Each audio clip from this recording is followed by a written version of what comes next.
Здравейте, уважаеми зрители на подкаста за пловдивски спорт на резервната скамейка. Днес сме с олимпийски вице-шампиони.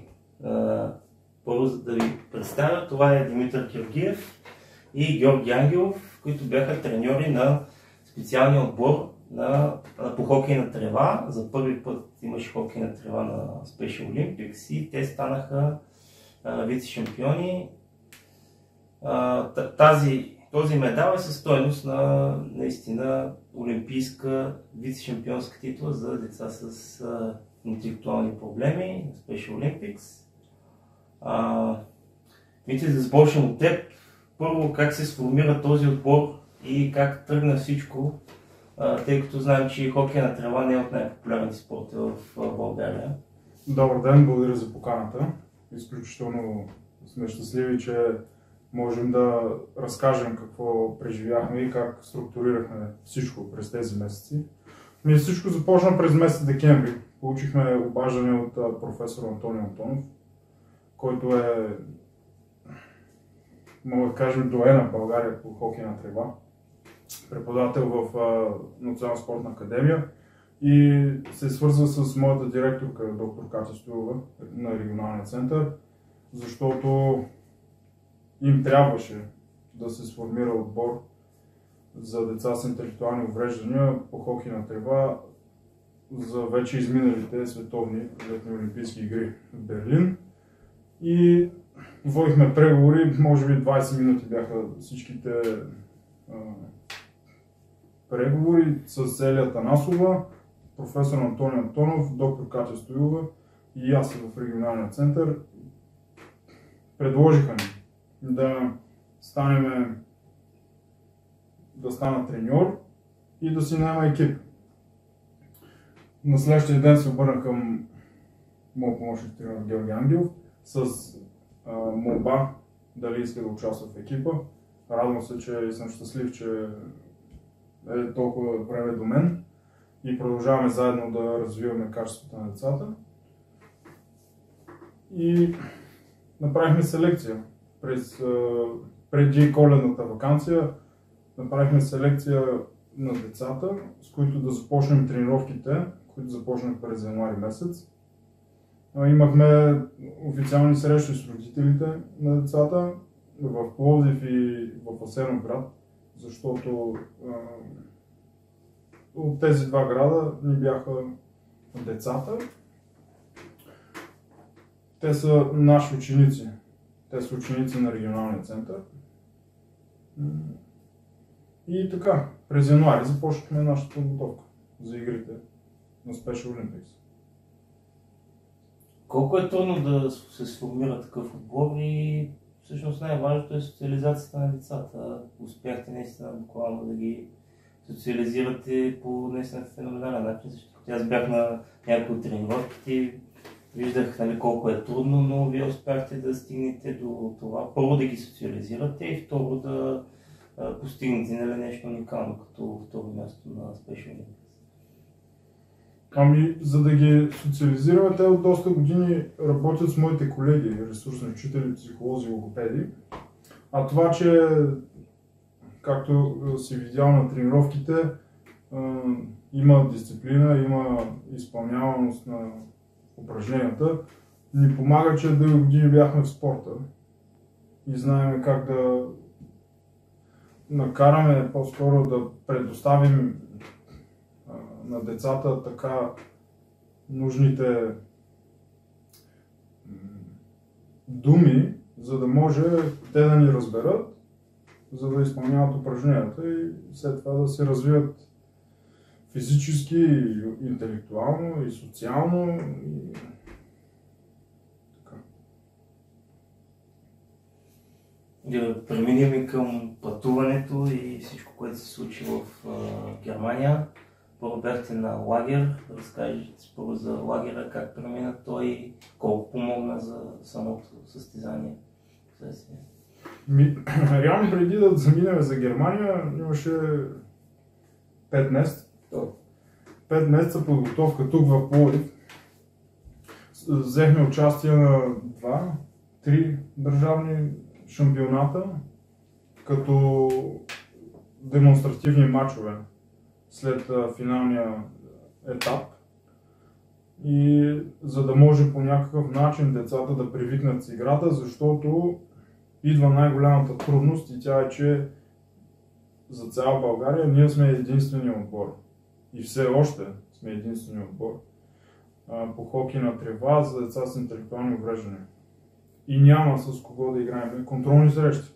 А за да се развива един отбор, знаем, че трябва да има приятелски мачове или турнири, за да влезнат децата в игрова обстановка. Да, правиме учебни игри по време на нашите тренировки, ама не е същото. И няма и как заряда да е същия.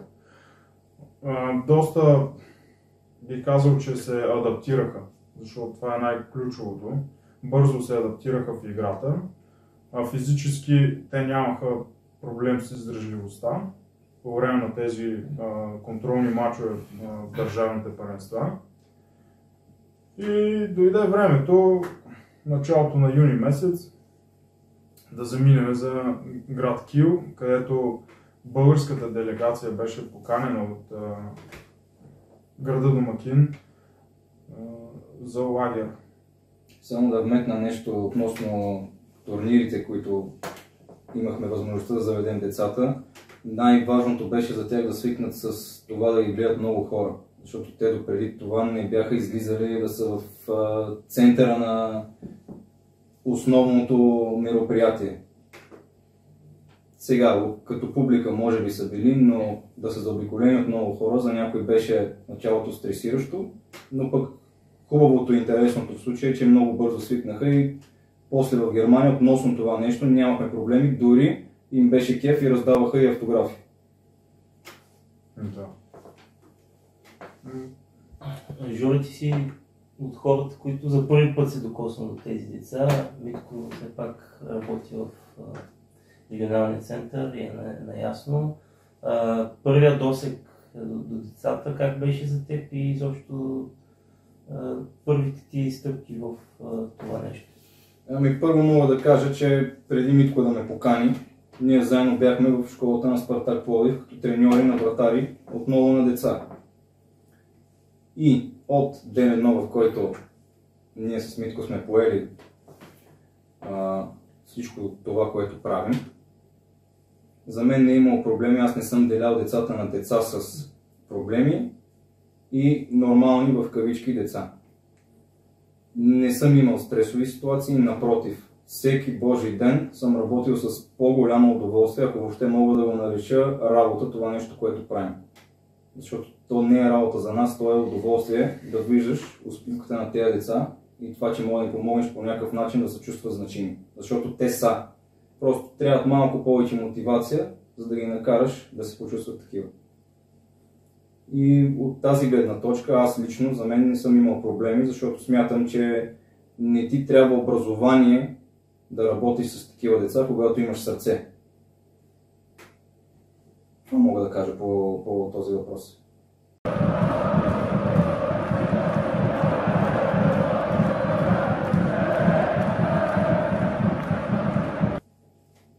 След като направихте подготовката и всичко необходимо да играе отбора на Special Olympics, отиваме и на самия Special Olympics в Берлин, столицата на Германия.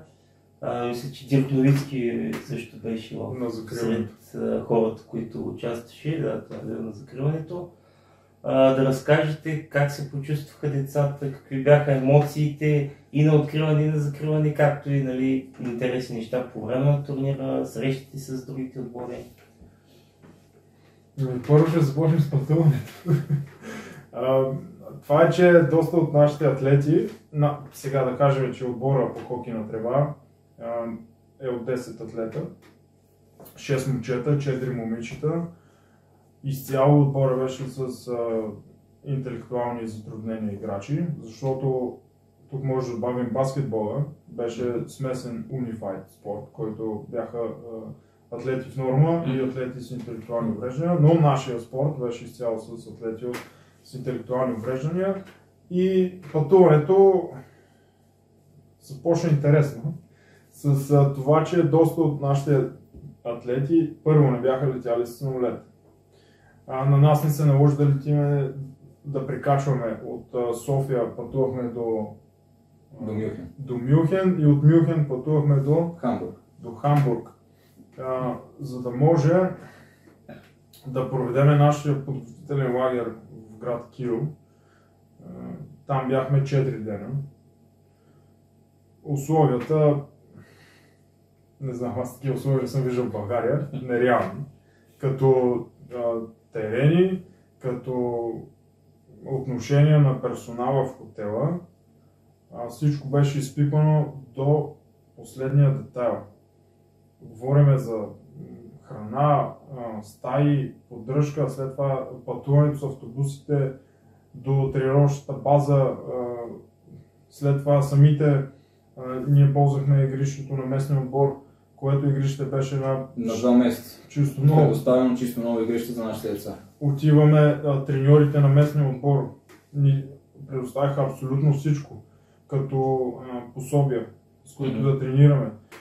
Гледаха ни отстрани, защото за тях беше нещо ново да видят отбор. Като нашия, тренировките ни се провеждаха сутрин. И колкото и нескромно да звучи, са били дори впечатлени от нашата работа с тях, с децата и начина, по който водим тренировките и начина, по който те се справят. Защото за тях е нещо ново, което те първо почват да развиват. Самия комплекс, в който бяхме, беше с изключително много спортове. Нещо като нашата гребна база, с много игрища, различни видове спорт. И там проведахме нашия тренировъчен лагер.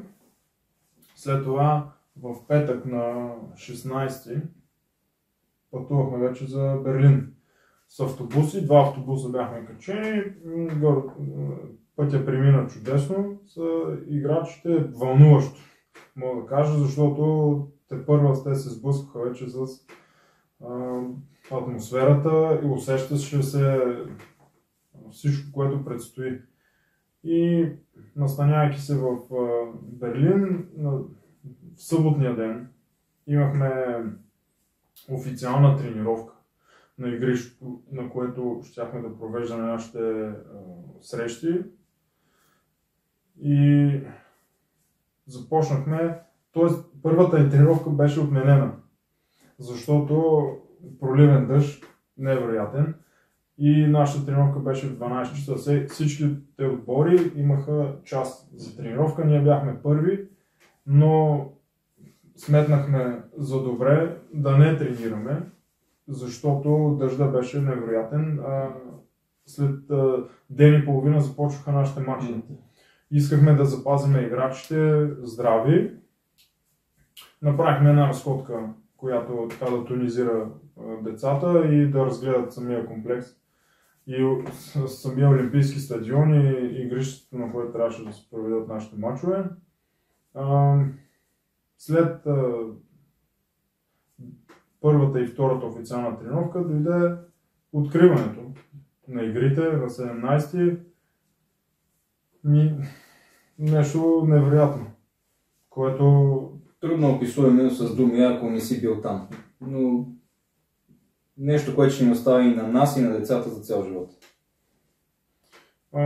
Откриването, не знам, може беше към 4 часа, пълен стадион, олимпийски стадион. 1 часа вечерта беше. Да, събота вечер се прибрахме 1 часа, олимпийски стадион пълен до дупка, атмосферата феноменална.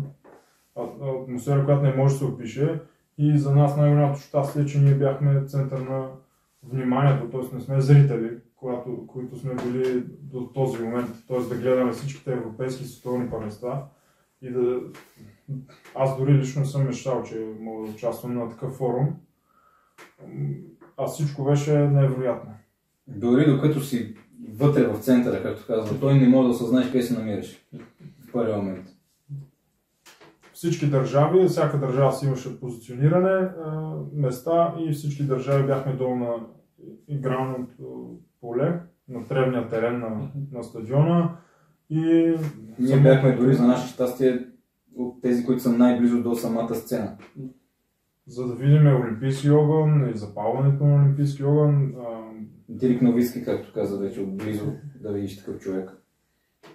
Децата супер щастливи. Те не могаха да опишат щастието си. И само да кажем, преди самото откриване на игрите, сутринта имахме тренировка, официална тренировка и деляхме едно игрище с отбор на Франция и тренировките бяха по 45 минути. Но имаше шанс, ако решиш, с отборите, които тренират, можеш да направиш кратък контролен матч. И ние решихме тогава, с французите се разбрахме, да направим една кратка контрола, която смея да твърда, ние сме говорили много пъти с него. Мисля, че беше повратната точка на тези деца да си повярват, че може да се случи нещо голямо на този форум, защото това беше първият такъв матч, макар и контролен, и ние бихме Франция. С 2-0. С 2-0. 2-0, невероятна емоция от децата.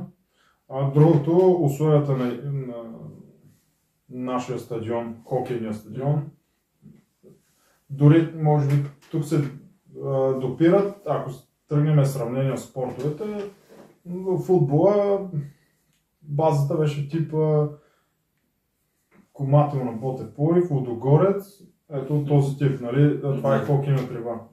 Представете си футболните терени какви са. Всеки отбор си имаше съблекалния. Нямаше абсолютно друг достъп до другите отбори. Всичко по часове, загрявка, преобличане, влизане в тунела, излизане за матча, всичко беше по час. Имахме си, влизайки на стадиона, ни посреща човек всяка сутрин, за да ни поведе към дадената станция, която трябва да отидем, да се преоблечем, да загреем и всичко останало. Предоставяха ни са... Имаше и специални шатери изградени също за тях. Да. Защото някой път имаше много силно слънце, друг път пък валеше. И преди стартирахме в неделя.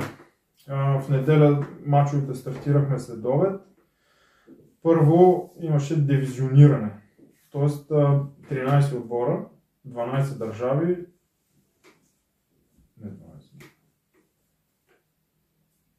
Да, 12 държави и Германия имаха 13. 13. Група беше 7 отбор повече. Да, Германия имаха два отбора, първи и втори отбор. И започна дивизионирането. Бяхме разделени на две групи А и Б. В нашата група бяхме заедно с Германия, Франция, Чили, и Чехия. Парагвай и Чехия.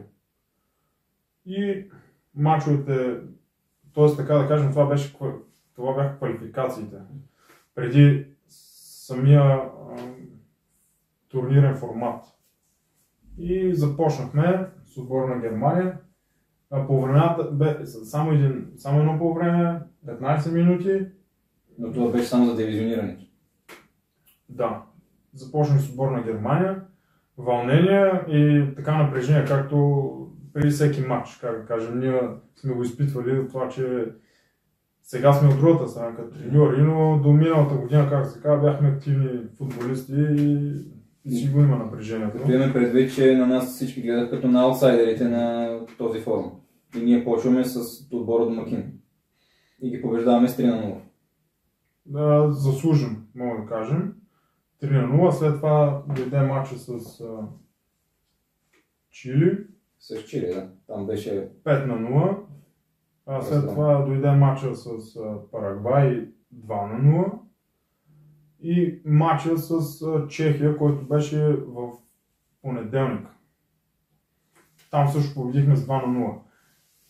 И след изигрането на нашата квалификационна група бяхме безапелационни победители. без допуснат гол. С максимален актив от победи. Не играхме с отбор на Франция, но така беше, всеки отбор изигра 4 мача. И ни разпределиха в група, заедно с отборите. Бяхме във втора група, която бяхме заедно с отборите на Великобритания, Пакистан и отново стария непознани Парагвай. Доста корав отбор. Имахме така малко спречкания с тях, но... Единствено с тях. И това го има. Все пак има някаква спортна зло в тези атлети. Всеки иска да се представи, все пак най-важно нещо защитават националния отбор. Започнахме втората фаза. Първия ни матч беше с отбора на Парагвай. С тях беше, да. 2 на 2. Равенство 2 на 2. Искам да кажа, че в квалификационната част нашия отбор изиграваше по 2 мача на ден. Преди обяд имаше една среща и след обед имаше една среща. Имахме 3 часа между двата мача. В тези 3 часа ние сме на стадиона, имаме подсигурен обяд. Отивахме, обядвахме, възстановявахме играчите по най-добрия начин, защото първо, те до сега не бяха играли мачове, както се казва, а сега започва с 2 мача на ден. А в последния ден от дивизионирането играхме 3 мача имаше в деня. 2 мача квалификации и започнахме първия мач с Парагвай от новата група. При което вече втората фаза от първенството по времената става 2 по 15 минути. С 5 минути по време. Сега тук искам да кажа, че е изключително добра подготовка от страна на доброволците. Вода, стекове с вода, за да децата да не се обезводняват. Имаше типа енергийни барчета, които дахме на атлетите, за да имат енергия, защото това да играеш 2 мача на ден, в един ден 3 мача беше... Някой път и времето беше много тежко. Да. Това също трябва да се отбележи. Сега ще го разкажем. Втория матч играхме с Пакистан. Победихме с 6 на 4. 6 на 4 победихме. И това беше в първия ден от новата група. Третия матч играхме срещу отбор на Великобритания. Разкажи, по-интересно. Там дъжда беше невъобразим. Порой ние не можехме да видим състезателите. Нито едно дете не се оплака. Нито от дъжда, нито от нищо.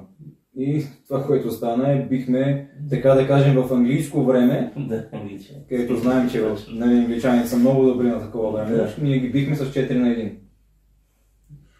И какво стана? Играхме с червения екип.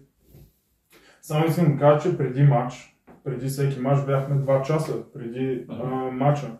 И преди всеки матч си отиваме стартовия състав, с кой екип ще играем, кой не е съдия, на кой игри сме. Техническа конференция. Дори се определяше и вратаря с кой екип трябва да излезе. До такава степен беше направено наистина професионално, което... И го знаехме, нали, много преди самия матч и имахме време да се подготвим. И стана така, че в дъждовния ден срещу отбора на Англия беше ранния матч. И втория ни матч беше срещу отбора на Парагвай. И отново трябваше да играем с червения екип. Сушахме се екипите в съблеканията на сушуарите. Лишихме се от това децата да ядат по-стойностна храна, сготвена. И ядаха по-такива тип барчета, плодове също имаше много осигурени. Но нямаше начин просто как да стане. Трябваше да сме с този екип. И успяхме да го изсушим за тези 3 часа, но беше наистина предизвикателство. И излезнахме срещу отбор на Парагвай. 2-0 безапелационно победихме. И се движихме първи в групата, може да кажем. Всъщност, самата втора фаза беше тип домакинство и гостуване, всеки срещу всеки по 2 мача. И първата фаза завършихме на първо място, 2 победи и 1 равен. Започнаха втората фаза на групата. Моля само да нещо прекъсна нещо да добавя. По случай равенство с Парагвай, децата го тълкуваха като загуба. До такава степен емоцията вече ги беше завладяла, че за тях равенството беше загуба. И бяха нервни и доволни. Което само говори, че с какъв ентусиазъм са играли и колко са заслужавали това, което направиха. Тук да вметнем, че задължително трябваше абсолютно всички атлети да играят, да участват в матча. Не може, примерно, да има стартови. Самия формат беше един вратар плюс 5 полеви играча. Другите 4, които оставаха, задължително всички трябваше да играят. Не да има едно ядро, което да се сменя. И това следяха делегатите на срещите, идват и говорят с треньорите. Този атлет не е влизал, няма минути, трябва да играе. И всъщност това е най-хубавото, защото тук няма пълнеж, така да кажем, в групата и само да си дошъл заради пълнежа, а напротив всички атлети играят, всички се забавляват. Нали? Сега има спортната злоба, но идеята на целия форум е щастието на хора с интелектуални увреждания. И че всички са равни. Това беше и причината на Special Olympics държавите да нямат химн преди матч или да показват знамена, защото идеята е, че всички сме едно. А и посланието на игрите, непобедими заедно. Това е най-хубавото нещо, защото и виждаме как различните нации, те са от целия свят, различните нации, те след определен брой дни, нали, другите отбори, ми ставаме приятели.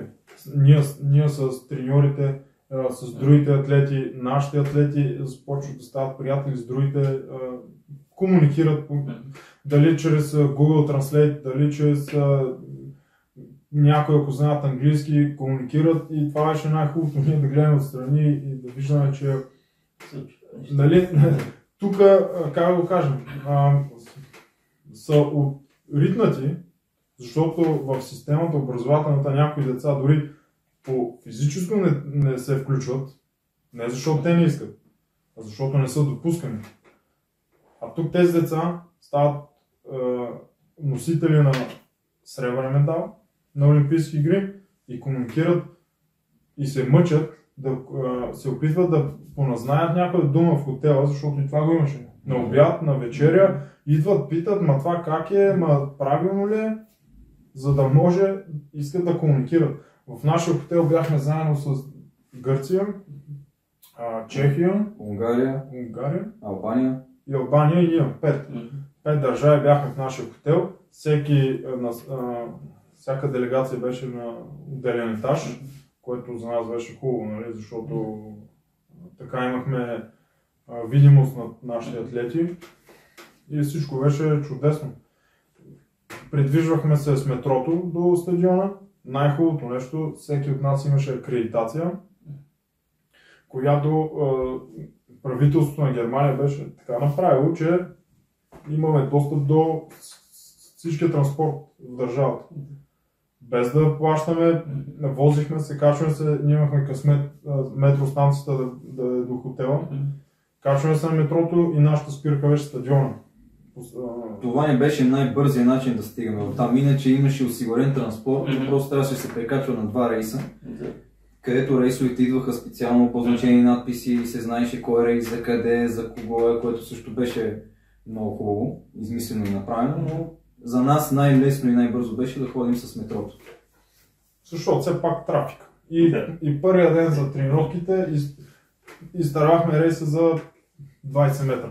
Защото тръгват, не чакат и тръгват. И да продължиме, бяхме стигнали до първия матч от втората фаза на завъртането с Парагвай. Пакистан победихме и дойде третия матч с Великобритания, в който трябваше да определим кой ще бъде първи в групата. И този път те ни го върнаха. Със същия резултат. Същия резултат, този път в толкова време, слънчево, слънце грее и ни победиха с 4-1. Но да, това беше първа загуба за нашия отбор в турнира. Имаше доста сръдни, така да кажем, от играчите, защото те до този момент не бяха губили. Много ги беше завладяла самата емоция от победата. И с течение на времето си спечелихме фенове, германци и всякакви хора, които не подкрепяха, без дори ние да ги познаваме. И на тях цялото това внимание също им допринеси за това една загуба за тях да е все едно, че е свършил света. Имаше доста българи по трибуните, които от Берлин ни подкрепяха. И няколко път се снимахме с тях по време на мачовете. Деца идваха, имаше, защото беше вече край на учебната година. И имаха някакви свободни часове, примерно. И те идваха на стадиона. Имаше деца, се паднаха 2-3 пъти един същи клас, направо с класната си учителка, които да гледат нашите мачове и да ни подкрепят, което беше най-хубавото за нас. След мача свършва и както по големите форуми идват, искат автограф от нашите атлети, искат да се снимат с тях, което беше най-хубавото нещо в цялата ситуация, защото тук оставаме настрани, а там на игрите ние бяхме важните. Атлетите са най-важното нещо през тези седмици. И той, както спомена за доброволците, аз да вметна. Тези хора, те бяха разпръснати из целия Берлин, буквално където и да отидеш, срещаш поне двама такива човека, хора, които са готови да ти помогнат във всеки един момент. Независимо ти дали говориш немски, английски или какъвто да било език, намираха начин да ти бъдат от помощ. Което беше също голямо улеснение, макар че ние не сме стигали чак до някакви критични такива ситуации. Но е друго, когато знаеш, че има на кого да се опреш, ако нещо се налага, дори да попиташ къде трябва да отидеш. И всичко ни беше позволено. От гледна точка на това, че като условия всичко ни се предоставяше. Другото, което е, ставахме много рано сутрин, защото много рано, 5:30 всяка сутрин ставахме. Това беше най-тежкото. Дори за нас като треньори, за децата да не говорим. Защото те все пак имаха и мачове да играят. Оправихме сутрин закуска, оправихме всичката екипировка и целият ден на стадиона. Прибирахме се вечер 7 часа горе-долу, поне нашия отбор. Се прибираше 7 часа, вечеря и децата. Трябва да отбележим, че от цялата делегация и всички останали спортове, ние бяхме с най-оскъдното свободно време до последния ден, може би. Защото ние де-факто това, че се класирахме на финала по-рано, ни даде един свободен ден, в който ние пък използвахме да закараме децата на задължителни прегледи, които също са осигурени от Special Olympics. Медицински, да. И дори почивния ден ние използвахме това време, защото нямаше просто кога да го свършиме това. Всъщност само единственото място, където отидехте, беше зоологическата градина в Мюнхен. Да. За един. В Берлин. Единственото свободно време през целия. Там отидахме, мога да кажа, поне половината делегация бяхме заедно. Но пък това беше така най-голямото развлечение за тях, защото в един момент се стига просто идваш им до тук от мачове, постоянно пътуване за стадиони. Трябваше дойде в правилния момент тази зоологическа градина, защото им беше полезно разнообразие. Оттекчени бяха от цялата ситуация и тук да вметнем, че тези атлети, реално погледнато, ние бяхме 14 дена, 16 дена, защото имахме 2 дена в София, преди да отлетим като един вид лагер сбор на... Реално 2 седмици лагер, плюс самите игри. И адски много пътуване. Около един месец. Да, половин месец бяхме заедно, те от толкова време се бяха отделили от родителите си, имаше напрежение. Сега няма какво да се крием тук, защото Най-хубавото беше в случая, че така са направени игрите, че на 4 атлета е един треньор. Това е позволението, как го кажа. И всъщност ние бяхме освен двамата, Виктория Рудов, която е от София, която ни беше другия помощник треньор, за да може да вършиме дейността си по най-правилния начин. За нас беше най-хубавото, че вечер си структурирахме деня и нямахме абсолютно никакви трудности с тръгване, екипировка оправяне, защото реално ние носихме сакове с стикове, топки. Вратарски екип отделно, който е доста обемист. И другото най-хубаво, че в метрото се засичахме с други делегации, които пътуват за стадиона, защото на стадиона освен хокея беше футбола, леката атлетика, конната езда беше на стадиона. И това мисля, че това беше на Олимпийския стадион, което, нали, само атлетите сигурно бяха, реално атлетите, леката атлетика, мисля, че беше най-голямата. А и да вметна аз нещо по случай това, което той каза в началото за децата, тези деца в отношението спрямо тях в България. В Германия хората, обикновени хора, които сутрин отиват на работа с метрото, когато ни видиха, те се държаха с нас, че ние сме световни звезди. Което беше нещо уникално. И децата, не може да опишем с какви усмивки бяха, защото се чувстваха наистина важни. Насякъде ни посрещаха с щастие. Един човек нямаше, който да бъде намусен или да се обърне примерно настрани и да не ни отрази. Напротив, идваха, даже един ден бяхме, все пак и децата и те трябва да са щастливи, от гледна точно на това да купиме сувенири за вкъщи. Отивахме в мола, защото дъждовно времето. Отивахме в мола и там имаше българи, които, защото ние през цялото време бяхме с екипировката навсякъде. И като ни видяха... Хубаво ли се срещахме българи, което беше много интересно, защото тогава патриотизма така малко се виждаше, че наистина го има, свириха ни, радваха ни са хората. Но пък чужденците, дори в мола имахме една ситуация, докато децата купуват, трябваше да ги съберем, защото едно момиче на клона беше от Латинска Америка, но просто живее в Германия. Ни помоли, ако може да снима всичките деца. И такива моменти те карат наистина ние като треньори да се чувстваме още по-значими, че и да ни дава още по-голяма наслада да го правим това нещо и да не спираме.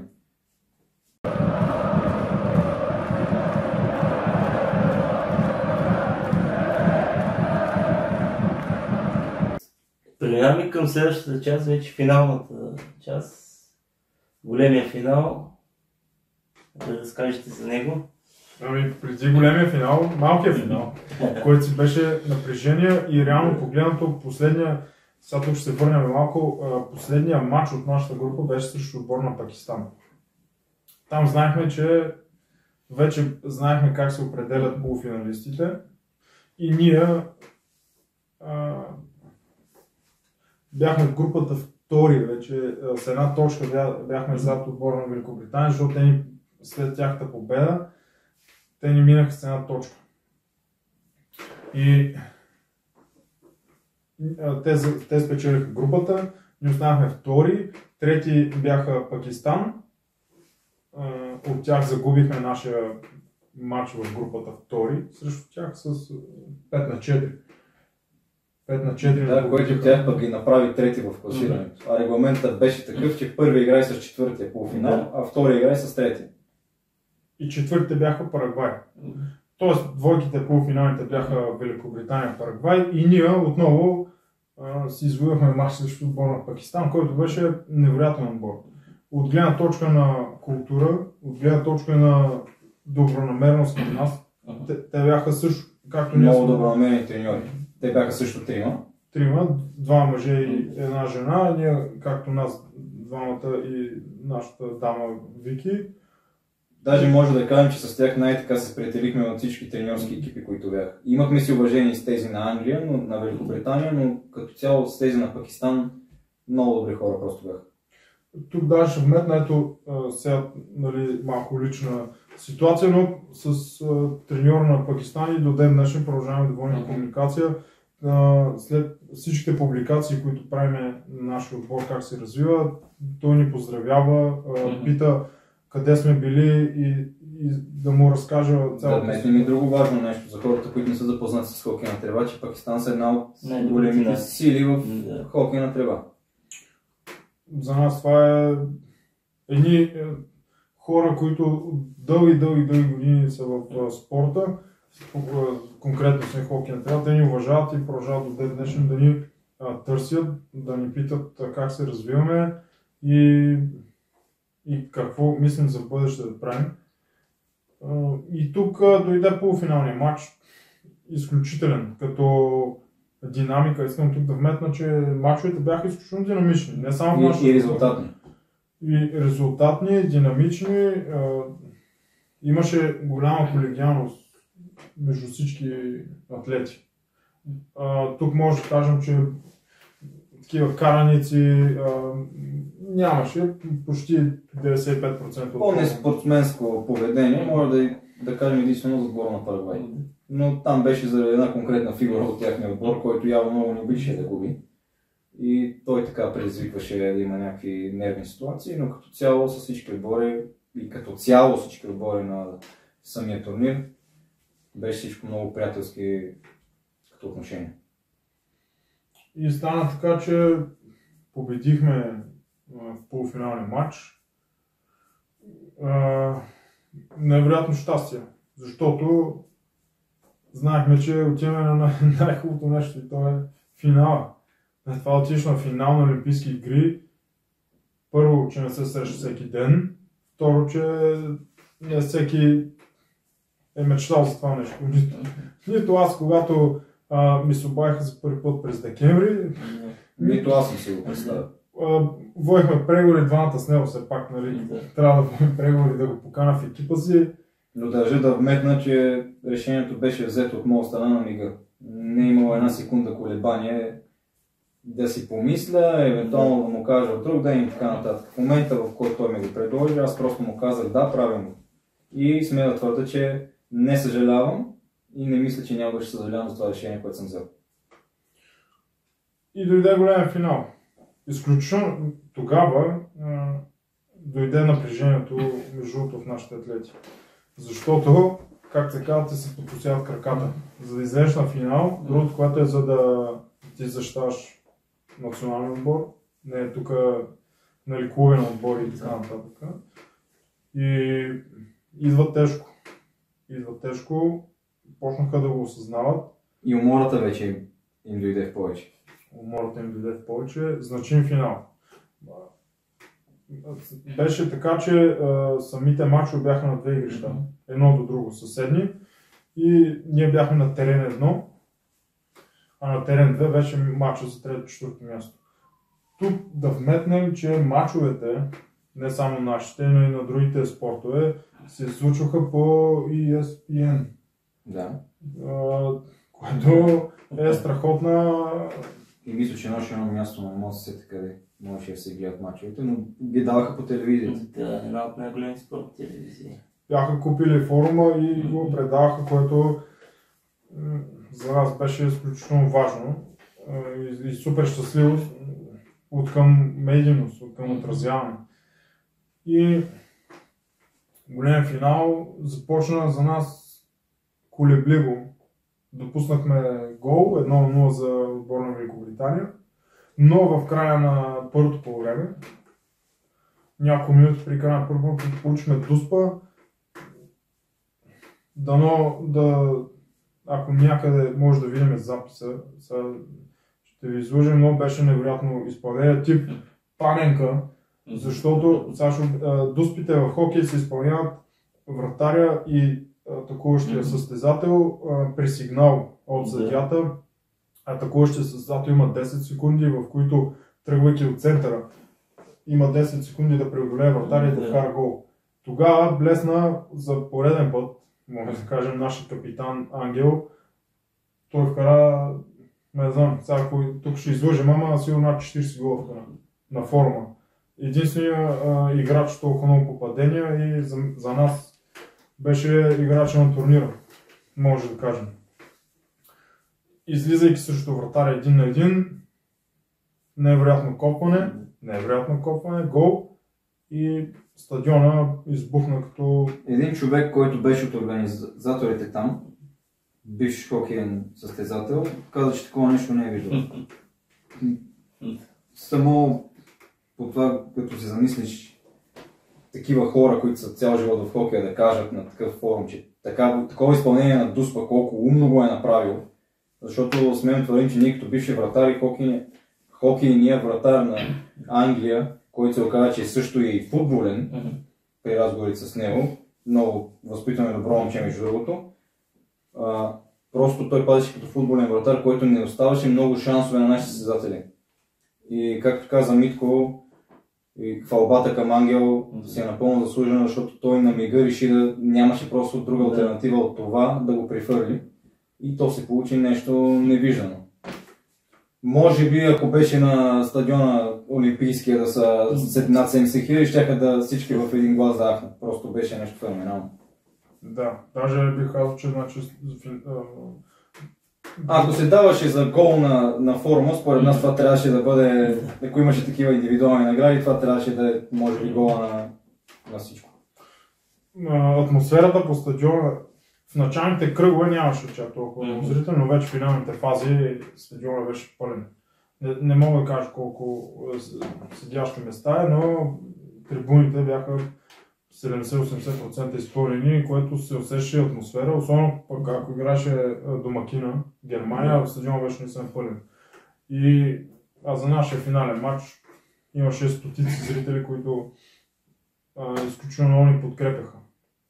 И първото по време 1-1, между другото в тяхната част, т.е. английската, вреше и кипеше. Те не очакваха, че нашия отбор, малка България, ще даде такъв отпор на тяхния и по игра, и по дисциплина, по тактически, физически. И без да искаме да се оправдаваме с това, защото си е част от играта, част от спорта, ние им подарихме някои от головите под формата на нашето ни внимание, което е довело до Дуспи, които те са реализирали. Да. И доста те бяха под напрежение. Ние реално на почивката просто успокояхме нашите играчи, вземат въздух, защото си беше напрежение, няма какво да си говорим в друга насока. Започна второто по време, вкараха ни 2 гола, 3-1, успяхме да върнем един гол, 3-2 и вече в края на матча те получиха Дуспа и ни победиха с 4-2, но не знам, аз не мога да опиша това, което като емоция, като преживяване и от ден първи до финалните матчове. Да, нашите атлети бяха съкрушени. Между другото, всички бяха съкрушени от това, че не успяхме да победим, но тук мога да кажа, че заслужено отбора на Великобритания се стана шампион в нашата група и взе златото, защото... Как те развиват този вид спорт с такива деца? Над колко години беше? Този тяхния отбор, който играше, аз мисля, че над 8 години игра заедно. А ние бяхме се събрали 5 месеца, да кажем почти 6. И отделно в България този спорт дори не е толкова популярен, аз съм сигурен, че много хора дори не знаят и правилата, така че... Убеден съм. Ето, онзи ден имахме разговор с професор Антонов. Спомена 7000 атлета в Великобритания с интелектуални увреждания практикуват хокей на трева.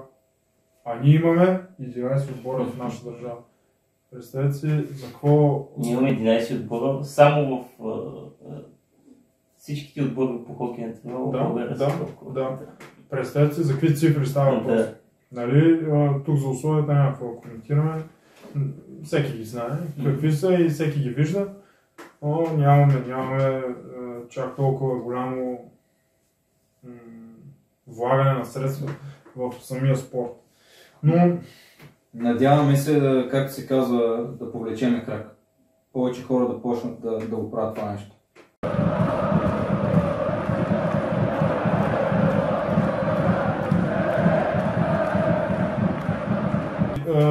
Нали, след финала, вече отбор на Великобритания заслужено, можем да кажем, след анализите, които направихме и На прибирането към хотела и след това в стаята си анализирахме, че наистина отборна Великобритания заслужено беше шампион в нашата група. Децата бяха съкрушени, защото всеки иска да е първи. Всеки иска да е първи, но и дойде закриването на официалната церемония по награждането на... Да покажем и медала, който е абсолютно истински. И тежи. Като и тежи. Буквално той си е като олимпийски медал, няма нищо скрито покрито, това си е сребро от всякъде. Точно. Виждаме Special Olympics World Games Берлин 2023, както и самото лого на шампионата, а отзад е логото на шампионата, мотото. Непобедими заедно. Непобедими заедно. Което наистина всичко, това беше. както трябва, всичко, за съжаление, в България трудно може да говорим за такава организация, дори за нормални видове спорта, пък камо ли за Special Olympics, където положението е доста. Тук е момента, за да не го оставаме накрая, да ти благодарим от наше име, че ти като журналист отразяваше всеки един матч. Защото за жалост в България много хора, ето ние може да кажем от първо лице, като се прибрахме, много хора не знаеха въобще къде сме били и какво се е случвало. Но ти отразяваше всеки един матч, за което сме ти благодарни, защото освен БНТ като голяма медия в национална телевизия и по някои други сайтове не се отразяваше това събитие, което не мисля, че е толкова маловажно. Тук идва и другия момент, че вместо да говорим за хубави моменти, основно търсим скандалите. И съжаление, такива моменти като сегашния не беше, ето аз видях и медийно как се отрази, не беше заслужено това, което се отрази, тъй като това е страхотно успех. Да го кажем, че не е приятно при положение, че си видял едни непознати хора, дори колко ти се радват и какво внимание ти дават в Германия, да си дойдеш в България и се едно, че нищо не си постигнал. А ти това си го направил също и за страната. Ти си представлявал нея преди всичко. Но това не омаловажава пък труда и успеха на децата. И Саша, след това дойде закриването, невероятна церемония. На Бранденбургската врата. На Бранденбургската врата бяха всички нации, което беше наистина доста добре отново подготвено, отново запалването на огъня и връчването на огъня на Торино, които бяха на зимните игри, предстоящи. Да, предстоящите зимни игри. И на следващия ден дойде нашето пътуване за България. Отново няколко полета. 2 полета, Берлин-Мюнхен и Мюнхен-София. Убеждавайки децата, че това е последно. Защото вече им беше дошло до гуш просто пътуване. И те, и уморени, но пък нито един атлет не свали медала си. До прибирането в София, говоря за всички спортове, а между другото 19 медала, всички спортове. Изключвайки такива четвърти и пети места, които също не са маловажни. Но мога да кажа, че бяхме много добре подготвени, като атлетизъм. Също така и психически атлетите бяха доста подготвени, щастливи от всичко, което се случваше. Танцуваха на закриването и... Най-хубавото, че от голямото разочарование, което изпитаха след финала, не им отне много време, да осъзнаят колко голямо нещо са сътворили заедно. Защото след разочарованието, може би да кажем айде на другия ден, те разбраха, че дори второто място не трябва да го гледат като загуба. И вече тогава беше изписана истинската радост на лицата им. Няколко думи за посрещането в регионалния център, той беше много емоционален за децата. Тук ние се прибрахме в понеделник вечерта. Понеделник вечерта се прибрахме в Пловдив. 9-10 часа може би, сега да не излужим, но и на следващия ден. Тук големи благодарности към екипа на регионалния център и доктор Катя Стоилова, нашия директор, които за моментално защото тук искам да благодаря, те ни посрещнаха на летището. Доктор Катя Стоилова, доктор Енчева и сега малко ще избързаме, но един от членовете на вече нашия сформиран отбор, Христо Кунев, което беше първо неочаквано като посрещане и второ супер емоционално, защото тези деца са израснали пред техните очи и вече и пред нашите. Те ги изпратиха по един начин, но ги посрещнаха след 2 седмици по съвсем различен начин. Пораснали, доста изморени, но емоционално щастливи, което е най-хубавото нещо. Тук искам да кажем, да вметнем цялостно, че всеки ден тези деца преодоляваха себе си, преодоляваха ставане, пътуване, режим на хранене, режим на спане, тренировъчен режим, игрови режим. Това е нещо много трудно. За супер краткото време, което трябваше те да се адаптират, ето го резултата. То е сребърен медал в Олимпийските игри. Ами няма какво друго. Да не говорим, че преборваха и самите страхове. Да, защото ето примерно ще дам с Криси. Да. Момиченце, тя беше най-малката в отбора. Тя имаше страх от стълби, когато ние започнахме всичко това нещо. В времето, в което бяхме в Германия, този страх изчезна. Тя тичаше в метрото по стълбите. И когато виждаш тези деца как преборват себе си всеки Божи ден, това те кара само да продължаваш да работиш с тях и да им помагаш каквото можеш. По посрещането, да вметнем, беше супер емоционално. Мога да кажа, че посрещането беше по-грандиозно, отколкото на летището. Не защото аз работя в регионалния център, но имаме база за сравнение. Нали? На летището ни посреща един човек, като медийност, и то е медията на Special Olympics. А в регионалния център ни посрещнахте ти, БНТ, Пловдивска обществена телевизия, Вестник Марица.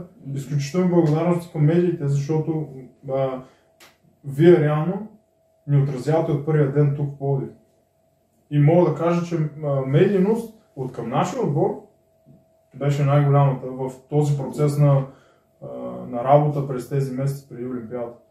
А посрещането, както българските традиции повеляват, питка, мед и шарена сол. И всичко беше невероятно емоционално за моите колеги, защото тези атлети са техни ученици. Преди 2 седмици ги изпратиха, пак казвам, едни, след 2 седмици ги посрещнаха като сребърни медалисти от Олимпийски игри. Никой не е мечтал за това нещо, никой не е вярвал. Идеята беше да отидем и да видим. Ако някой пита, нали, как, това можем да кажем, че беше нашето лудо берлинско лято. Ако се сравняват, нали, с лудото американско лято, нашето беше това, което неописуемо.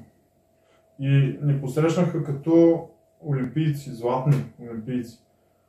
Макар и завоювали среброто, с благодарности от госпожа Пакова, която е в регионалното управление на образованието в Пловдив, е председател на приобщаващо образование, професор Антони Антонов, който ни посрещна, всички тук, Елия Танасова, която ни помага, и тези родителите видяха подкрепата на колегите ми, на хората, които всеки ден сте деца. И наистина, може би са осъзнали всички хора, които присъстваха, вие журналистите, какво сме постигнали. И как сме го постигнали, с колко труд, колко лишения, какво ни е коствало на нас двамата, защото имаше вечер и ние не можем да спим дори. Защото се случи така 2 дена, може би сега ще изложим, а децата, имаше деца, които бяха болни. Тоест, все пак ние носим отговорност, родителите ни повериха. Ние също се прибрахме да променени.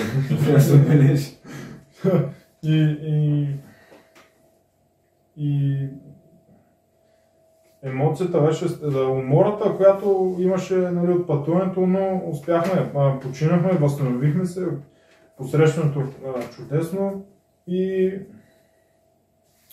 след това дойде дългата ваканция от 2 месеца, нали, юли и август за нашия отбор, но пък сега ще вметнем, че през тези 2 месеца ние не почивахме. Напротив, и в края на месец юли, бяхме на първия планински лагер в Баните. Нашия отбор беше поканен като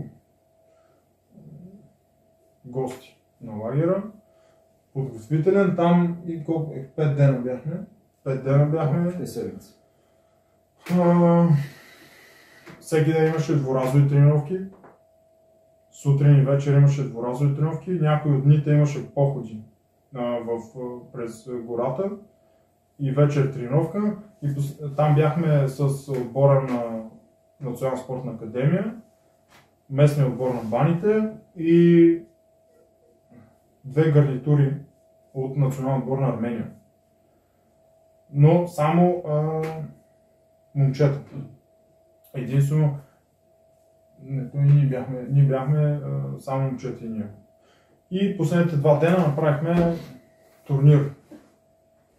И бяхме заедно, ние, нашия отбор, от нашите атлети, бяхме заедно с отбора на НСА. Се съюзихме, отбора на мечките, местния отбор, и двете национални гарнитури имахме една загуба от по-големите, които бяха на 16 години, национален отбор на Армения 16 години, и там загубихме с 11-10. А следващите 2 мача спечелихме безапелационно с разлика.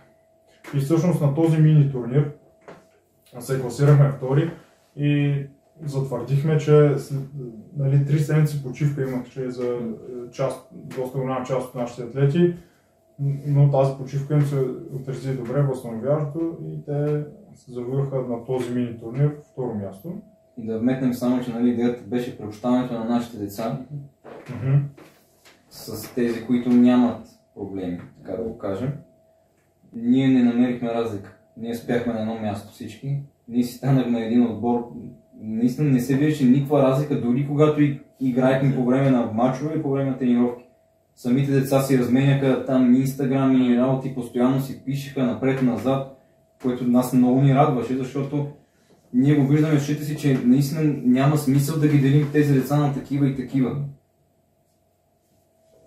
И да, даже тук ще вметнем вратаря на НСА, Боби, и нашия вратар Мариан Поташки, и бяха в една стая. Вратарите, нали, ние вратарите сега сме там отделно всички, и те двамата си бяха в една стая. Имаше басейн в хотела, заедно си бяхме в басейна, закусвахме, бяхме, вечерахме, заедно ходихме на тренировка и се прибирахме, и беше... Бяхме си просто едно цяло. Заедно пътувахме до Баните, което, нали, организиран транспорт, което беше най-хубавото за нас. И след това, през август месец, пак имахме една дълга ваканция от 3 седмици.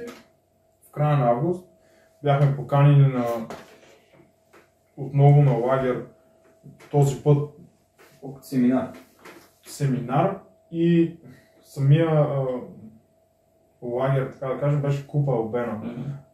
Ние бяхме поканени просто като национален отбор, който да има едно възстановяване от тези игри. Ние двамата минахме през треньорски семинар, който беше в рамките на 3-4 дена с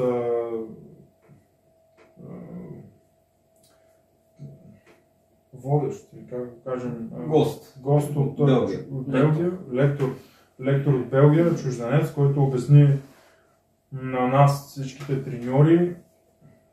Всъщност бяха всички треньори на отборите в България, методиката на белгийския хокей, показани го на тренировъчни сесии и след това на теоретична част, което за нас беше опит да разберем хората как се подготвят за абсолютно всичко.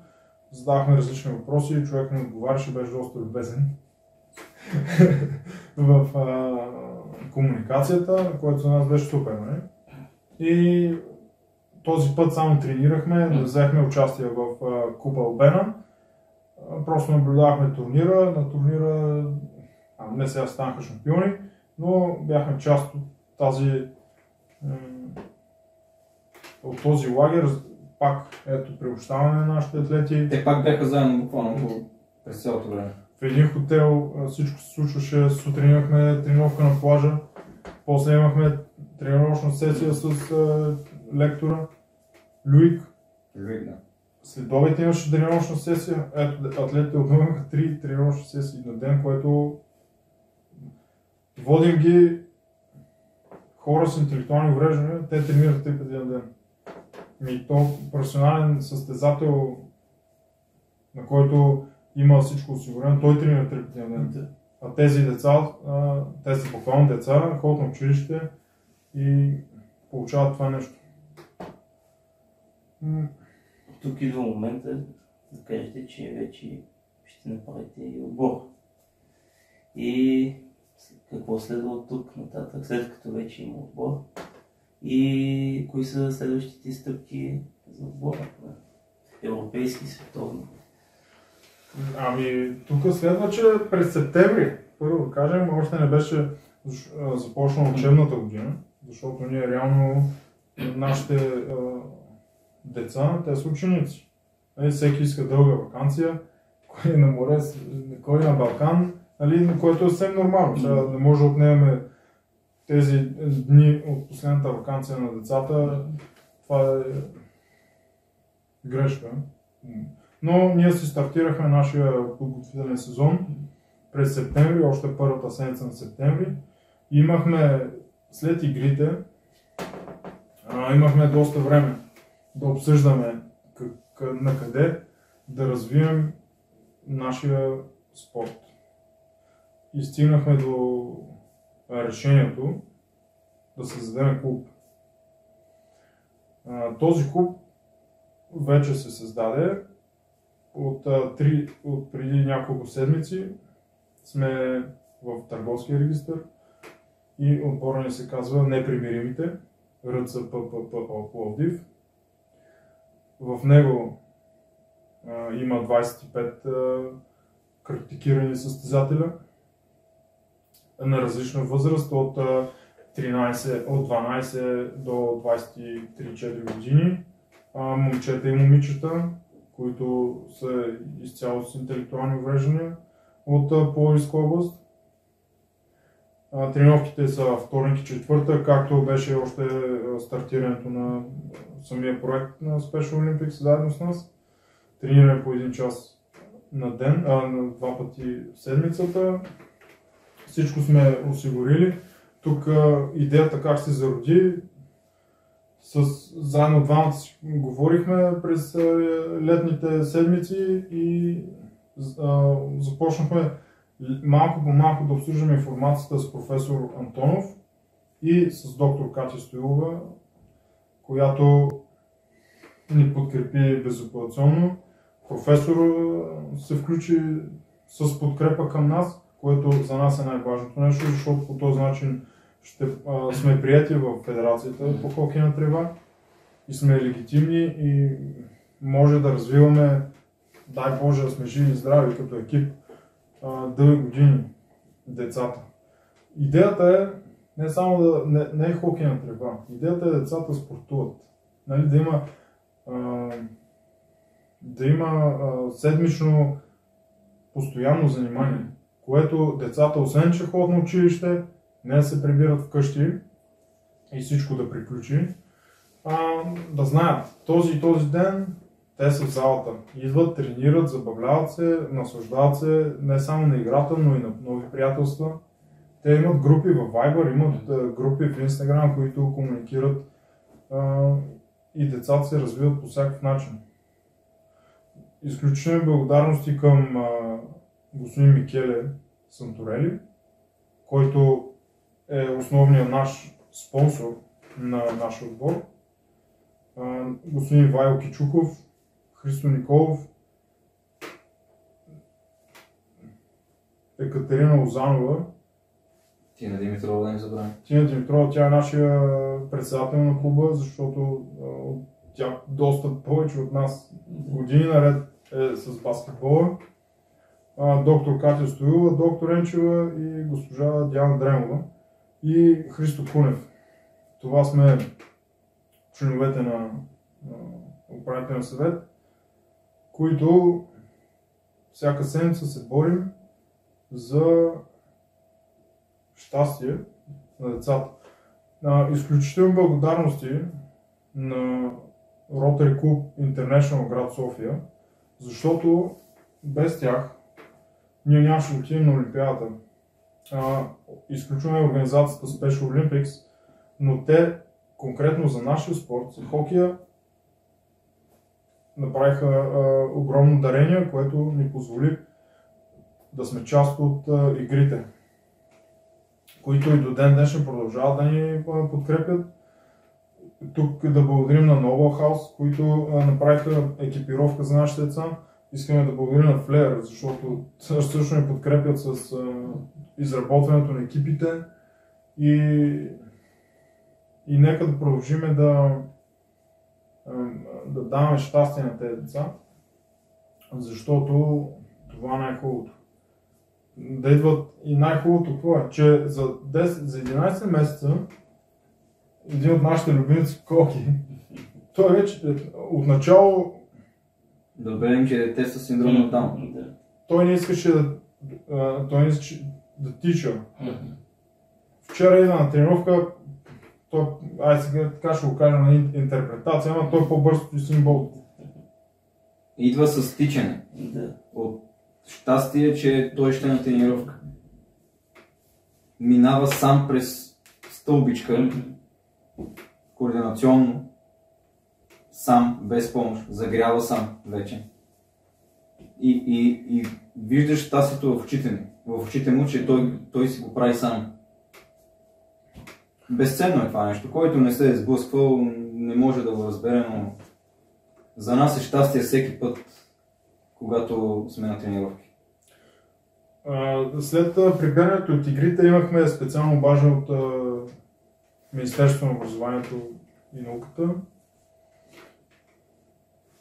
Те ни спонсорираха за новите екипи, които за нова екипировка, която онзи ден, която в петък професор Цоков лично връчи на децата в регионалния център, беше страхотна емоция. И малко по малко всеки помагайки се случва най-хубавото, а именно децата са отбор, децата са едно ядро, децата се защитават един друг, подкрепят се, по-бързо израстващите помагат на децата, които са по-скоро да кажем, защото за наше щастие и наша радост ние имаме всяка седмица минимум по едно ново дете. Откакто сме почнали на ново подготовката и тренировките след почивката. Което завършихме по себе си, скок, 17 деца завършихме преди Олимпиадата. Вчера на тренировка имаме 24 деца. Има някои деца, които се отказаха. Разбира се, това е тяхно решение, ние не можем да ги спрем. Но пък два пъти повече дойдоха нови, което само говори по себе си, че вървим в правилната посока. Най-хубавото нещо, от няколко седмици нашия вратар Мариан Баташки тренира вече в отбора на Пловдив. Той вече не е с нас.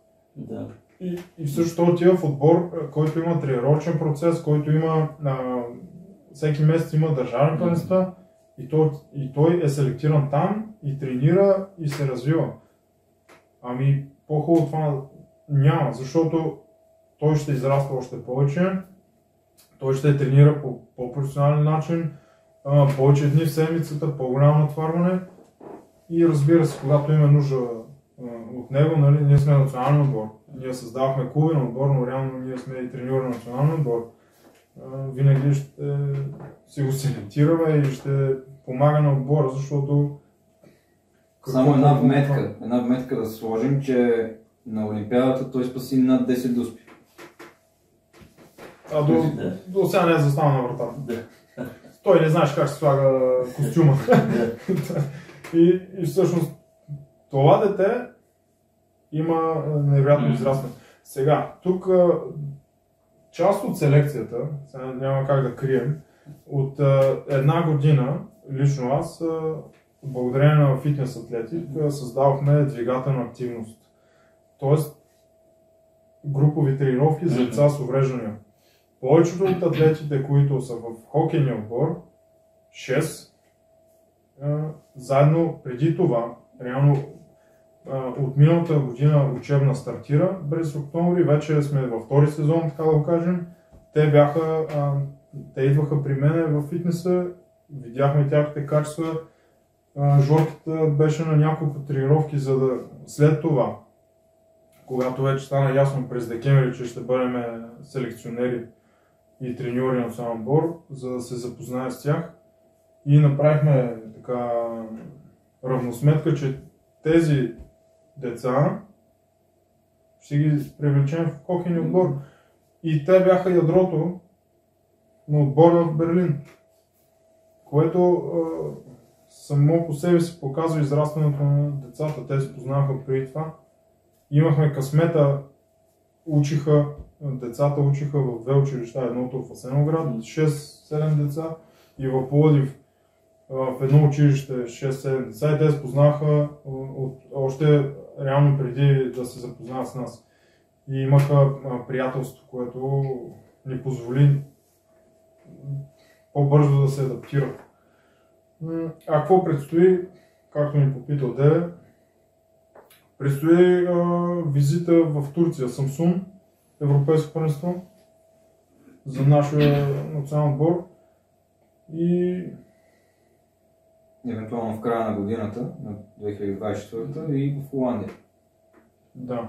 Също така, тук благодарение на Българската федерация и благодарение на Special Olympics ще продължиме нашето образование, като това да се лицензираме като треньори по хокейна трева в спортната академия,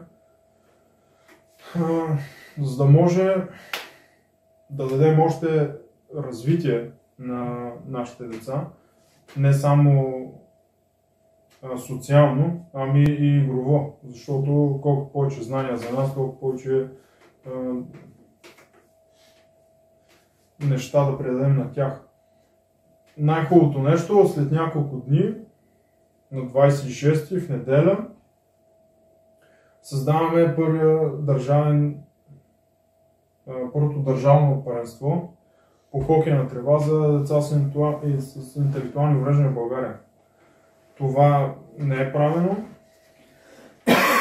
и всъщност даваме ново начало на нещо интересно и на нещо загадъчно, защото и не спираме, а напротив,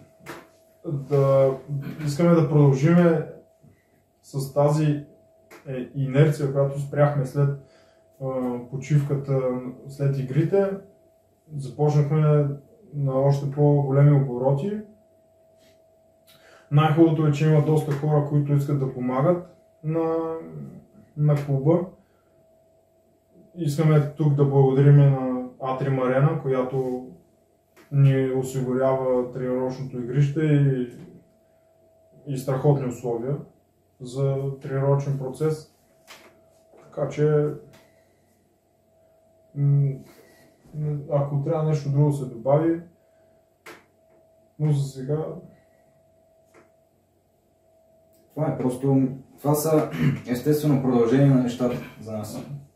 Не сме хора, които ще се задоволим само с определено нещо. Искаме да продължим и да надграждаме. Това е смисъл на работата. 2 пъти в седмицата да видим деца, идват щастливи, тръгват се 2 пъти по-щастливи от тренировката. Не им стига. Ето искаме да кажем, не им стига, тренира им с още. Но по стандарт е това. По закон, по норматив е това. 2 пъти в седмицата по 60 минути за хора с интелектуални увреждания. Има си го в наредбата, не може да променяме закон. Но въпреки това, все по-често от тях чуваме нещо от рода, само толкова ли беше? Не може ли още малко? Даже, ще кажем, 2 пъти в седмицата идват на хокей и 1 път в седмицата идват в фитнеса. Доста от децата идват в фитнеса. Те не могат, те не искат, жадуват за това нещо, да тренират, да са с нас и с желание идват на тренировките, което да покажем, че има смисъл в това нещо.